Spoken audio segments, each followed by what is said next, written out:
પોરબંદર શહેરના બોખીરા વિસ્તારમાં bus station સામે એક બગીચાનું નિર્માણ કરવામાં આવ્યું હતું, પરંતુ જાળવણીના અભાવે આ બગીચાની હાલત પણ બદતર બની છે, જેને લઈને લોકો બગીચાનો લાભ લઈ શકતા નથી। પોરબંદરમાં મહાનગરપાલિકા તંત્ર નવા બગીચાઓના નિર્માણની મોટી વાતો કરે છે, પરંતુ સવાલ એ છે કે બગીચા હયાત છે તેની જાળવણીમાં તંત્ર આળસ કરી રહ્યું છે।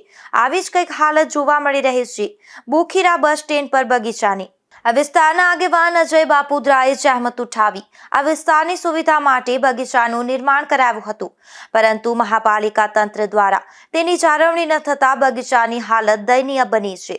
આ બગીચામાં બાળકોના મનોરંજન માટેના સાધનો તૂટેલી હાલતમાં જોવા મળી રહ્યા છે, તો બીજી તરફ બગીચામાં વાવેલા વૃક્ષોનું જતન ન થતા તે પણ સુકાઈ ગયા છે।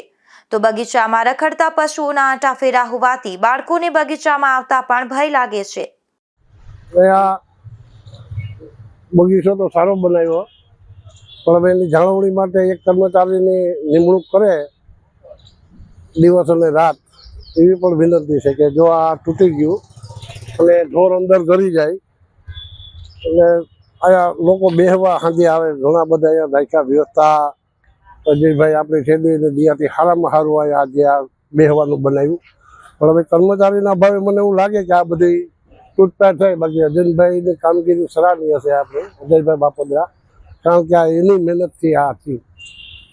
એક તરફ પોરબંદર મહાનગરપાલિકાના અધિકારીઓ વિકાસના મોટા બણગા ફૂંકે છે, તો બીજી તરફ બગીચાઓમાં બાળકો માટે મનોરંજનના સાધનો પણ દયનીય હાલતમાં જોવા મળે છે।